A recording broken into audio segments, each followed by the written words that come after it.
श्री स्वामी समर्थ.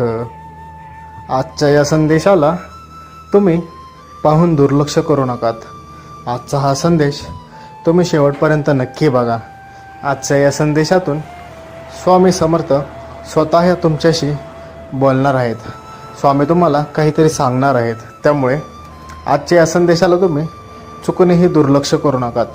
आजचा हा संदेश तुम्ही शेवटपर्यंत नक्कीच बघा. त्याआधी तुम्ही जर काय चॅनलला नवीन असाल तर या चॅनलला आत्ताच सबस्क्राईब करून घ्या. या चॅनलवरती स्वामी समर्थांचे असेच विचार आणि संदेश रोजच्या रोज दिले असतात. त्यामुळे तुम्ही लगेचच या चॅनलला आत्ताच सबस्क्राईब करून घ्या. स्वामी सांगतात, बाळांनो, आयुष्यात स्वप्न पाहायला कधीही घाबरू नकात. स्वप्न पाहायला शिका. स्वप्न आपल्याला आपली परिस्थिती बदलायला मदत करते. त्यामुळे स्वप्न पाहायला शिका.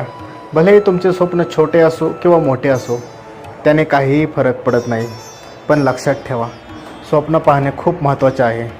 जो व्यक्ती स्वप्न पाहतो तोच त्याची परिस्थिती बदलू शकतो. ज्या व्यक्तीकडे कोणतेही स्वप्न ध्येय नसते तो जीवनामध्ये विशेष असं काहीही करत नाही. त्याचा जीवन हे असेच इतर लोकांप्रमाणे साधे जाते. तो त्याच्या जीवनामध्ये विशेष असं काहीही कमवू शकत नाही. त्यामुळे स्वप्न पाहायला शिका. ध्येय निश्चित करायला शिका. तुम्ही जे ध्येय निश्चित करताय, जे स्वप्न पाहताय, त्याला पूर्ण करण्यासाठी तुम्ही दिवस रात्र मेहनत करा, कष्ट करा, प्रामाणिक कष्ट करा आणि तुमचे स्वप्न गाठा. नक्कीच तुम्ही तुमची परिस्थिती बदलचाल. स्वामी सांगतात, आपल्या परिस्थितीशी कधीही आपल्याला लाज वाटता कामा नये. आपली परिस्थिती ही आपल्या ओळख असते, पण आपली परिस्थिती ही आपण स्वतःच बदलू शकतो. त्यामुळे आपल्या परिस्थितीवरती कधीही लाज वाटू देऊ नकात. लक्षात ठेवा, आपल्यामध्ये एवढी क्षमता असते की आपण आपली परिस्थिती ही कधीही बदलू शकतो. त्यामुळे आत्ता जरी तुम्हाला तुमची परिस्थिती थोडीशी नाजूक वाटत असेल, गरिबीची वाटत असेल, तरी तुमच्यात तेवढी क्षमता आणि ताकद असते की तुम्ही तुमच्या प्रयत्नांनी आणि कष्टांनी तुमची परिस्थिती बदलू शकतात. त्यामुळे आपल्या परिस्थितीची कधीही लाज वाटू देऊ नकात. या उलट आपल्या परिस्थितीला तुम्ही प्रामाणिकपणे सामोरे जा. आपल्या गरीब परिस्थितीतून आपण वरती कसे जाऊ शकतो याचा विचार करा. त्यासाठी परिस्थिती सुधारण्यासाठी प्रामाणिकपणे कष्ट करा, जिद्दीने कामाला लागा आणि तुमची परिस्थिती बदला.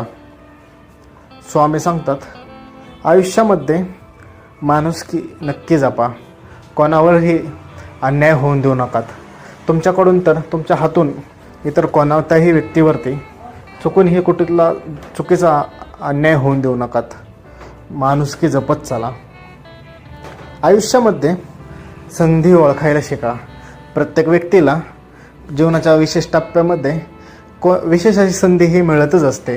तो ज्या क्षेत्रात काम करतो, तो ज्या समाजात काम करतो, ज्या परिवारात तो काम करतो, त्याला प्रत्येक ठिकाणी एक अशी वेगळी संधी, अशी विशेष संधी भेटतच असते. जी संधी त्याचे जीवन बदलू शकते, त्याला शिकण्यासाठी आणि काम करण्याची एक संधी देत असते. ती त्याला भेटत असते.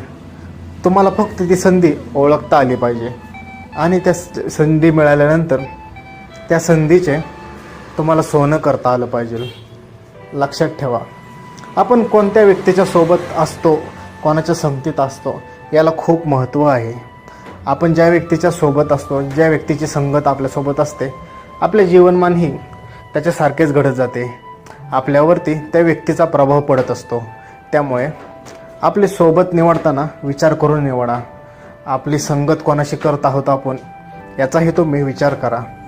कारण की आपण ज्याच्या संगतीत असतो, आपले जीवन आणि आयुष्यही त्या व्यक्तीप्रमाणेच घडत असते. त्यामुळे संगत कोणाची करायची याचा विचार करा आणि प्रामाणिक विचार करूनच लोकांच्या संगतीत राहा, लोकांच्या सोबत राहा. एखादा व्यक्ती हुशार असेल, ज्याच्याकडून आपल्याला काही शिकता येईल, त्याने आयुष्यामध्ये काहीतरी चांगले कमवलेले आहे, नेहमी त्या व्यक्तींच्या संगतीत राहावा. तो व्यक्ती तुम्हाला रोज नवीन काही ना काहीतरी शिकवतच असतो. तो व्यक्ती त्याचे विशेष असे अनुभव तुमच्यासोबत मांडत असतो, तुम्हाला सांगत असतो. त्यातून तुम्हाला नवीन नवीन माहिती मिळत असते. एक नवीन नवीन रोज धडे तुम्हाला भेटत असतात. त्यामुळे अशा व्यक्तींच्या तुम्ही संगतात राहा. या उलट जो व्यक्ती काहीही करत नाही, तो जीवनात विशेष असं काही त्यांनी कमवलेलं नाही आहे आणि त्याच्याकडे काही ध्येय नाही आहे, धोरण नाही आहे, अशा व्यक्तीच्या तुम्ही संपर्कातही राहू नकात. अशी व्यक्ती हे तुमच्या प्रगतीसाठी खूप धोकादायक असतात. तुमची प्रगती खुंटण्याचे ते कारण असू शकतात. त्यामुळे अशा व्यक्तींपासून तुम्ही दूर राहा. या उलट जे व्यक्तींकडे ध्येय आहे, जे व्यक्ती प्रामाणिकपणे कष्ट करत आहेत, त्यांच्यामध्ये एक ऊर्जा आहे काहीतरी करून दाखवण्याची, अशा व्यक्तींच्या संघर्ष तुम्ही सोबत राहा. अशी व्यक्तीच तुमच्यामध्ये बदल घडवू शकते. स्वामी सांगतात, परिस्थिती आपली कशीही असू द्यात, त्या परिस्थितीला तुम्ही स्वीकारा, त्याला स्वीकारली पाहिजे आणि त्या परिस्थितीशी तुम्ही जुळवून घेतलं पाहिजे. आपली परिस्थिती कशीही असू द्यात, त्याला तुम्ही स्वीकारले पाहिजे. आणि ती परिस्थिती तुमची बदलण्यासाठी तुम्ही प्रामाणिक प्रयत्न, कष्ट हे केलेच पाहिजेत. आपली परिस्थिती बदलण्याची क्षमता ही आपल्यामध्ये असते. फक्त तुम्हाला ते कळले पाहिजे की तुमच्या परिस्थिती बदलण्यासाठी कोणत्या गोष्टी महत्त्वाच्या आहेत आणि कोणत्या त्याच्या विरोधात आहेत. या दोन गोष्टी तुम्हाला कळल्या तर तुम्ही नक्कीच तुमची परिस्थिती हे बदलू शकता. स्वामी सांगतात, आयुष्यात एखादी गोष्ट मिळवायची असेल तर त्या गोष्टीसाठी सातत्याने प्रयत्न करत राहिले पाहिजे. त्या गोष्टीसाठी, ते ध्येय प्राप्त करण्यासाठी सातत्याने कष्ट केले पाहिजेत. न थांबता, न थकता आपले प्रयत्न हे चालूच ठेवले पाहिजेत. कधीही हाती घेतलेले काम मधूनच सोडून देऊ नकात. एकदा हाती घेतलेले काम हे पूर्ण होत नाही तोपर्यंत त्यातून सोडून द्यायचे नाहीत, त्यातून सुटका करून घ्यायची नाही. लक्षात ठेवा, एखादे काम तुम्ही जेव्हा हाती घेता आणि जेव्हा तुम्ही निम्म्यात पोहोचता त्यावेळेस तुम्हाला त्याचा कंटाळा येऊ लागतो, तुम्हाला त्याचा त्रास होऊ लागतो आणि तुम्ही तो सोडायचा विचार करता. तुम्हाला पुढचा रस्ता कठीण वाटू लागतो. पण लक्षात ठेवा, जेव्हा तुम्ही ज्या क्षणातून सोडण्याचा विचार करत असता त्या अगोदर तुम्ही अर्धा रस्ता चाललेला असतात आणि तुम्हाला फक्त अजून अर्धाच रस्ता पार करायचा असतो. त्या अर्ध्या रस्त्यासाठी तुम्ही हार मानू नकात. या उलट जिद्दीने आणि चिकाटीने, सातत्याने कष्ट हे करत राहा, प्रयत्न हे करत राहा. सातत्य, जेव्हा तुम्ही एखाद्या गोष्टीमध्ये सातत्य ठेवता, त्या गोष्टीमध्ये तुम्ही जेव्हा सातत्याने ती गोष्ट करत राहता त्यावेळेस तुम्ही त्यातले एक्सपर्ट बनवू लागता आणि तुम्हाला जे ध्येय साध्य करायचे आहे, जे ध्येय पाहिजे आहे, ते ध्येय तुम्ही नक्कीच गाठता. त्यामुळे लक्षात ठेवा, आयुष्यात जे काही मिळवायचे आहे त्याविषयी मनामध्ये दृढ निश्चय करा. मला हे पाहिजेच आहे आणि मला हे मिळवायचे आहे.